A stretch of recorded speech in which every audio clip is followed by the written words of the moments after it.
Kia ora. Today I'm going to share with you a layout I am creating with Confessions of a Paper Addict and in conjunction with Scrap the Boys.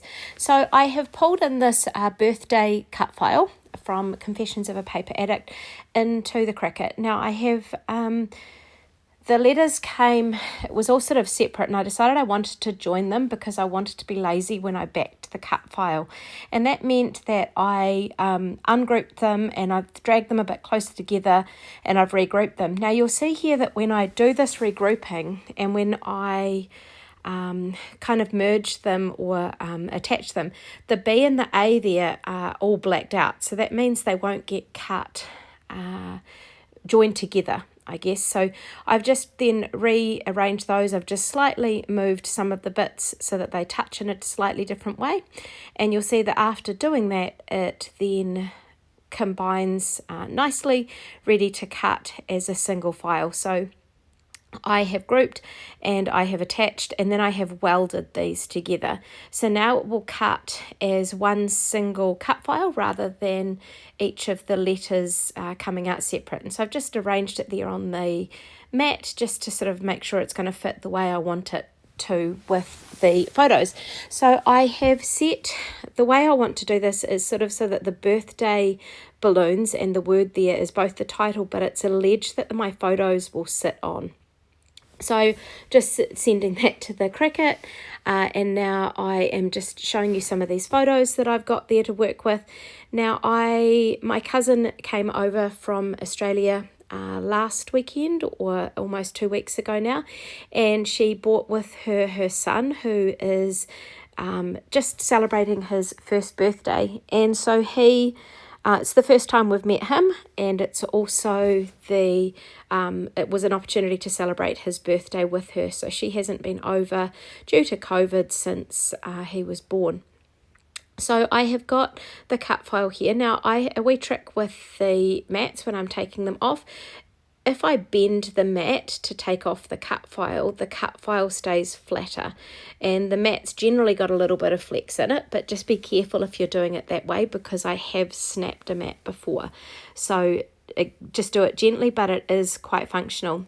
When I was pulling out the pieces from this cut file, I realised that I need to change the blade in my Cricut. So when the edges get a bit fuzzy or the cut's just not the same as it used to be, is a good indication that it's time to change the blade. This will be the first time I think that I have changed the blade since I got this Cricut, which is almost 5 years ago, and it's had a good amount of use. So the blades seem to last quite a while. So a little trick here, I am about to do some spray using some gloss acrylic sprays, and so inside the pizza boxes that most of my orders come in for Close to My Heart is a great way to stop the dribbles falling on table surfaces. You can use an all-purpose mat, but I find the sides of this are quite good for stopping splatter sort of going up the sides or around about the place, and especially if I'm sort of spraying down into the box. So I have used the Scrap the Boys and Confessions of a Paper Addict mood board here with the colour choices. So I sort of looked at what the swirly gorgeous colours were on the mood board to add these sort of dribbles down the page onto the white daisy cardstock.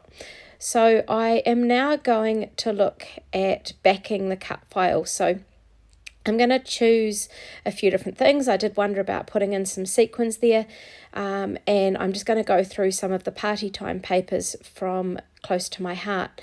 Now, I just want to apologise for the tripod legs that are in the shot there. I've normally tried to avoid those, but my little blue tack trick that's helped me in the past to lean the tripod forward seems to be failing at the moment.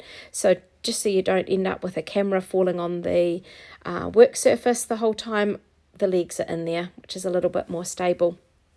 Hopefully, now that I've mentioned them, you're not completely distracted by them. So I'm just pulling out some of the little extra bits that are in this cut file, and I decided I really like these dots. The birthday cake that was created we did it black, and it had lots of sort of bluey sparkly colours on it. So the time of year when we were doing this in New Zealand was Matariki, which is the stars that come out at this time of year, and for the Māori culture it is considered to be the Māori New Year.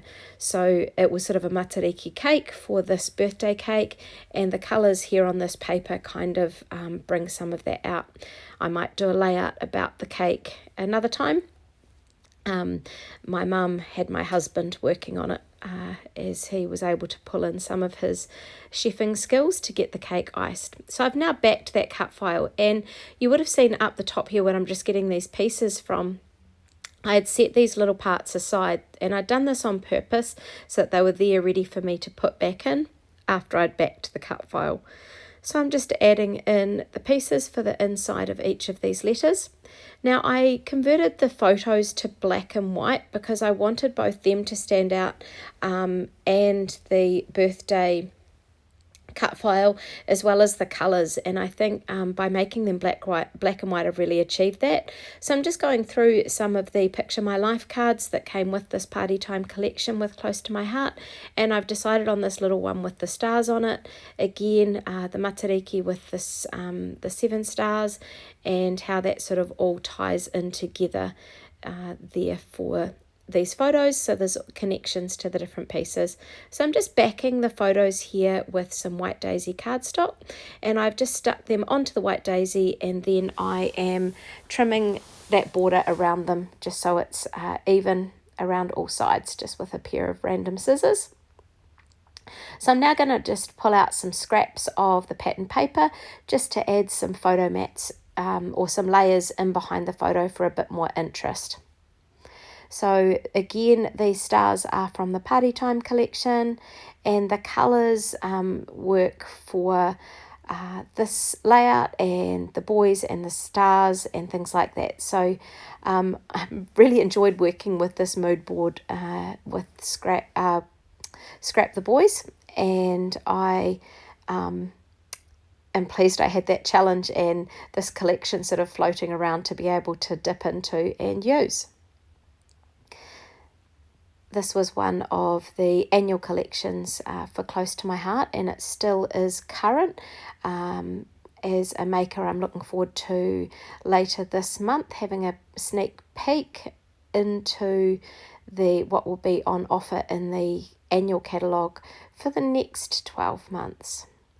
So I have sort of arranged these, and I'm happy with the layering and with where I'm putting them all. And the journaling card's going to get tucked in there, and then I'm putting that last photo on because I wanted it to sit on the top. So after plopping that down there, I am now just sort of roughing up the edges, just lifting them up a little bit to give them a little bit more texture, a bit more shape and dimension on the page. So just roughly doing it, it's no precise work there. And I'm going to use some foam tape in behind the birthday text or the balloons in there. And I'm just using a thin foam tape, so it's just going to have a little bit of lift off the page to give it, again, an extra dimension and a bit more lift. So, yep, happy with that. So I'm going to peel those off, and I have now stuck those down. I'm going to get the stickers from the Party Time collection, and I'm going to sort of choose some of those that I think will work on this page. You could just see me there sort of looking at them, thinking what's going to work, what's not.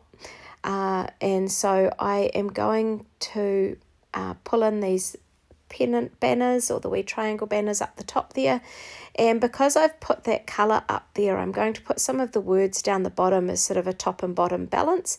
I've got this cupcake here because it was his first birthday. It's with the one candle. It's just my way of saying sort of first birthday without writing the word first. So I'm now going to find the right journaling pen and add my journaling at the top there, as well as a little sticker where I'm going to write the date of that birthday, and I'll probably add that in a little bit later on. So now I'm having a look at the little stars that were on the sticker sheet, and I am pulling out those and arranging them around the page. So there was quite a few different star colours on this sticker pack, and it was quite fun seeing that they tied in nicely with the mood board colours and the cake with the stars kind of theme coming out, and it was nice to be able to pull all of them together. So I left the sort of the pinky coloured stars on there and just pulled out some of the lagoon, the green, a bit of sapphire, and the yellow stars there. So the balloons here as well tie in with these colours too. Because I've got the banner, the cupcake, and the star journaling card, as well as these balloons, I now need to bring some of those sort of colours down into the bottom. So I'm choosing some of these words that fit with the layout, and I'm just tucking them in down here. And after doing that, I felt I needed a bit more balance with these colours with the words up the top. So I do pull in for the final layout some words up in the top right corner there, and I'll share a picture of that soon. So here are some close-ups of the layout that you can see to just give a bit more of an image of what's going on. Check out Scrap the Boys and Confessions of a Paper Addict. There's some amazing layouts coming out this month in conjunction with each other. Thanks for watching and subscribe.